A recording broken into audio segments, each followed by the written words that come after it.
Bonjour. Aujourd'hui, cette vidéo est fondamentale. Enfin, je la considère comme fondamentale parce que je pense que je vais pouvoir vous faire la démonstration et vous convaincre du fait que les contrôles fiscaux sont quelque chose d'extrêmement malsain, qui débouche sur des sommes la plupart du temps indues et qui sont réalisées par des gens incompétents. Et ce qui est très grave, c'est que tout cela, c'est-à-dire ces sommes indues et ces gens incompétents, c'est couvert par la terreur que répandent volontairement Bercy et la justice. Et je pense pouvoir vous convaincre de cela. Alors voilà les faits. Les choses se passent en 2011. En 2011, deux agents me font savoir qu'ils vont venir contrôler la SCI Mirabeau. Il s'agit de Mme J. Hugler et de M. Garcia. Comme à cette époque-là, les services fiscaux contrôlent toutes mes sociétés avec le désir évident de me détruire pour un motif que je ne connais pas, que je ne connaîtrai sans doute jamais, mais enfin les faits sont là. Et je me dis, il faut quand même absolument... Alors il s'agit d'une société, il faut que je donne une parenthèse, cette SCI Mirabeau est une société qui n'a pas d'activité. Elle a une queue de programme d'une dizaine d'appartements qu'elle loue, mais elle n'a aucune activité économique. Donc si vous voulez, elle n'a aucune manière de pouvoir tricher de quoi que ce soit, puisque les loyers sont donnés par un gestionnaire immobilier, le gestionnaire loue, il encaisse les loyers, et puis c'est tout. Donc il n'y a aucune possibilité d'aucune triche. Que je sois très clair, donc c'est d'une clarté absolue. Donc ces deux personnes viennent, et je me dis, ben, s'ils viennent, c'est pas pour rien, donc je vais avoir des choses injustes qui vont m'être reprochées, donc il faut impérativement que j'ai la preuve de la discussion que j'aurai avec eux. C'est-à-dire que j'ai non seulement leurs arguments, mais que la preuve des arguments que je vais développer existe. Donc je décide de filmer le débat oral et contradictoire. À cela, les agents m'opposent leur droit à la vie privée. Ils refusent d'être filmés parce qu'ils considèrent qu'ils n'ont pas leur vie privée fait qu'ils ne veulent pas apparaître dans un film. Ce qu'on peut comprendre. Donc j'organise la salle de réunion de telle sorte qu'ils soient filmés de dos. Et je le fais constater par un huissier. Donc ils n'ont aucune raison là de me faire un reproche sur leur vie privée, puisqu'ils vont être masqués. Ben, à cela, ils répondent qu'ils s'en foutent. Ils me font savoir qu'ils ne veulent pas être filmés et puis que c'est Bercy soi-même, au plus haut niveau, qui a décidé qu'il n'y avait pas lieu de les filmer. Au moment où tout le monde est filmé, où on est filmé dans la rue, dans les magasins, on est filmé partout constamment, eux non. Et à un moment où ils n'apparaîtront pas. Non, c'est non. Et ils en déduisent que je fais une opposition à contrôle fiscal. C'est un peu invraisemblable. Bien, passons sur les détails. Donc pas de contrôle fiscal et simplement un redressement. Ce redressement arrive, alors il arrive ce redressement le 12 avril 2011 et il y en a quand même pour 856 038 euros. 856 038 euros pour une société civile immobilière qui n'a aucune activité et qui doit gagner peut-être 20 000 euros par an, et encore c'est pas sûr. Quand même, c'est pas une petite somme. Hein. Alors, qu'est-ce que c'est que ces 856 000 euros? Alors, ils sont répartis sur deux éléments. Le premier, c'est sur un compte courant. Ce compte courant, comme c'est une SCI, il a déjà payé l'impôt. Et puis le deuxième, c'est sur la valeur du stock, qu'il valorise à une somme extraordinaire. Très bien. Une rencontre avec leur chef hiérarchique, M. Blasi, rencontre dont les plus anciens parmi vous se rappellent, puisque à l'époque j'avais enregistré la conversation dans laquelle M. Blasi me disait qu'il était la loi, qu'il représentait la loi et qu'il faisait ce qu'il voulait. Conversation qu'il a fallu que j'enlève, puisqu'évidemment il m'a fait un procès que j'ai perdu et que j'ai donc enlevé du blog. Suite à la rencontre avec M. Blasi, notre redressement tombe de 856 000 à 390 000, compris 200 000 de pénalité, puisqu'il y a 100% de pénalité. Donc si vous voulez, on a quand même baissé d'un coup de 500 000. Donc il y avait quand même 500 000 qui étaient complètement ridicules, qui correspondaient à rien que l'administration elle-même a été obligée d'enlever. Là-dessus, donc il reste, en 2008, il reste 390 554 euros. Voilà ce qui reste. Nous allons au tribunal administratif, en première instance, je perds, évidemment. Non seulement je perds, mais j'argumente énormément sur la possibilité de garder la preuve du débat oral et contradictoire. On me dit que vraiment, non mais, de quoi je me mêle? Pourquoi garderais-je la preuve du débat oral et contradictoire? Je vous le demande. Pourquoi garderais-je la preuve d'une discussion? Pourquoi garderais-je la preuve d'un élément clé pour l'avenir d'un dossier. Non, pas du tout. On n'a pas à avoir la preuve de rien du tout. Voilà, la justice considère que le fisc n'a pas à laisser des traces de ses exactions. On n'a pas à avoir la preuve de ses exactions. C'est ce que décide la justice. À ce sujet, j'ai mis Madame Bertinchamp, présidente du tribunal administratif, pour déni de justice en correctionnel, et l'affaire est en cours. Je vais certainement avoir de gros ennuis. Ensuite, on va à la Cour d'appel de Marseille. Et là, à la Cour d'appel administrative de Marseille, le 18 décembre 2014, le rapporteur public, dont on ne peut pas douter de la bonne foi, puisque quand même, lui, il est toujours contre nous. Ce rapporteur public dit, ah ben non, ce redressement, il n'a pas lieu d'être. Ce qui reste du redressement sur la valeur du stock n'a pas lieu d'être.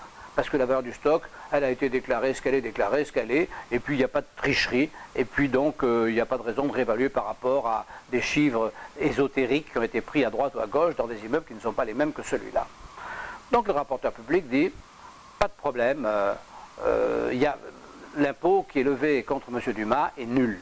Donc, on a deux personnes, Ziegler et Garcia, qui arrivent dans une petite entreprise, qui sont totalement incompétents et qui lèvent deux impôts dont l'ensemble représente 850 000 €. C'est-à-dire que ça représente quand même, il faut le comprendre, hein, à peu près la valeur du stock de cette entreprise.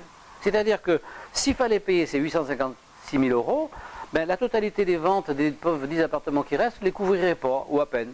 C'est-à-dire qu'ils tuent net cette entreprise, ces deux personnes, volontairement. Qu'est-ce qui se passe? Leur hiérarchie leur donne raison pour partie, et la justice leur donne raison, en installant la terreur. Parce que là, on est dans la terreur, puisque on refuse le film du contrôle, on refuse la preuve au contribuable, et le droit donc de se défendre, puisqu'il ne pourra pas avoir la preuve qu'il s'est défendu. Hein. On refuse ça, et ensuite, on n'écoute pas son discours, et on n'écoute même pas le rapporteur public. Donc je suis condamné, définitivement. Entre-temps, quand même, j'ai vieilli, mon blog a vieilli, j'ai appris des choses, et je commence à comprendre un peu mieux ce qui se passe. Et je commence à comprendre l'incompétence et l'incurie de ces contrôleurs fiscaux. Donc, je fais des billets qui l'expliquent, mais toujours poliment. Ça fait rien, c'est trop. Donc ces billets insupportent Bercy, et donc je suis attaqué par Bercy, au nom de Ziegler et Garcia, mais par Bercy, sur mes billets. Je me défends et je perds. Je perds. Parce que la terreur est globale. Non seulement la terreur maîtrise le redressement que vous ne pouvez jamais, sans aucun espoir, récupérer, parce que le tribunal, aveuglément, même quand le rapporteur public, parce qu'on dit toujours le rapporteur public donne tort au contribuable, effectivement, mais même quand il donne raison, de toute façon vous perdez. C'est ce qui s'est passé à Marseille. Donc cette terreur, non seulement elle s'applique au contrôle lui-même, aux sommes qu'on vous demande elle-même, mais elle s'applique aussi à ce que vous en dites. Vous n'avez pas le droit d'en parler. Si vous en parlez, c'est la terreur. Donc, poursuivi par Bercy, aux frais de Bercy, au nom de Ziegler et Garcia, je suis condamné pour des choses qui sont... La condamnation est assez récente, elle est sur le blog, vous l'avez certainement lu. Mais je suis condamné, en plus, à verser de l'argent de poche à Garcia et à Ziegler. Quelques milliers d'euros. Pas grand-chose, hein, mais enfin quelques milliers d'euros que je n'ai pas. Bon. Et c'est là que je voulais en venir. Et c'est quand même invraisemblable pour vous dire.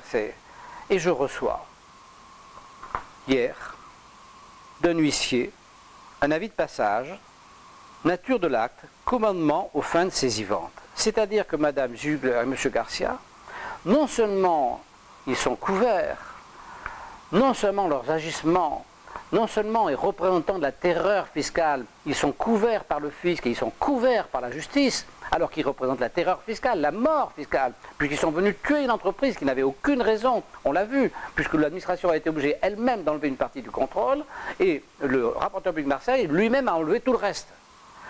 Cependant, il reste une part importante quand même, hein, plus de 300 000 €. Hein. La justice couvre tout ça, mais la justice donne une récompense à ceux qui pratiquent la terreur, c'est-à-dire les exécutants de la terreur, c'est-à-dire les capots qui exécutent la terreur. c'est-à-dire Giugler et Garcia, totalement incompétents. Mais les exécutants de cette erreur sont récompensés. Ils sont récompensés, ils ont une prime, puisqu'il suffit qu'ils s'expriment en disant oui, Monsieur Dumas a un blog, et sur ce blog, oui, il ne cherche pas à savoir si je dis la vérité sur ce blog. Non, mais sur ce blog, il dit du mal de nous. Je ne dis pas du mal d'eux en plus.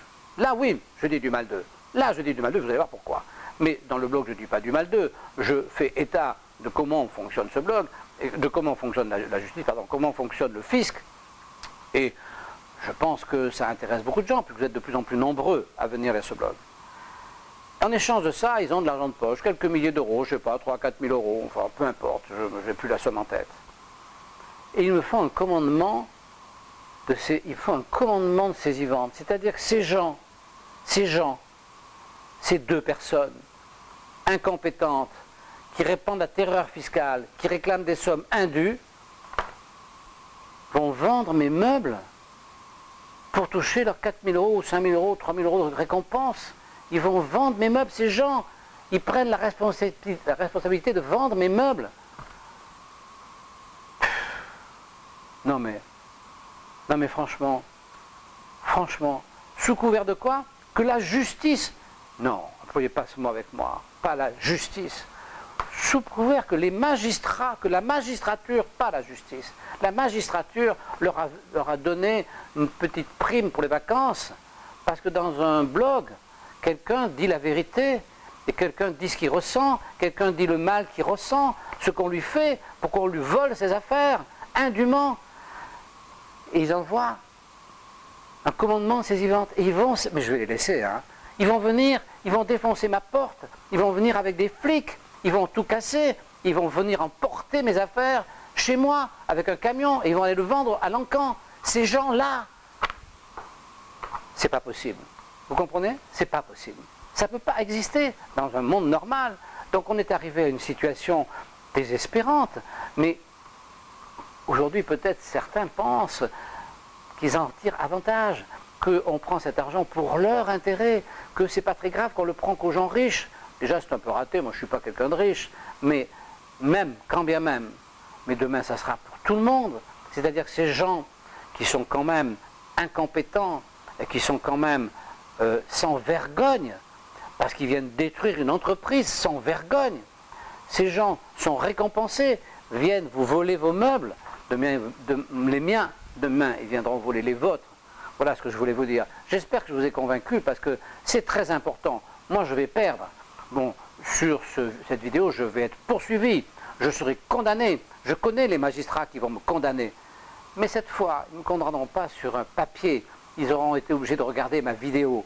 Alors je leur dis là, droit dans les yeux, oui, je sais que vous allez me condamner. Je sais que vous êtes des magistrats, vous n'êtes pas la justice. Vous êtes des magistrats, vous êtes le pouvoir, vous êtes une arme. Vous êtes l'arme de l'État.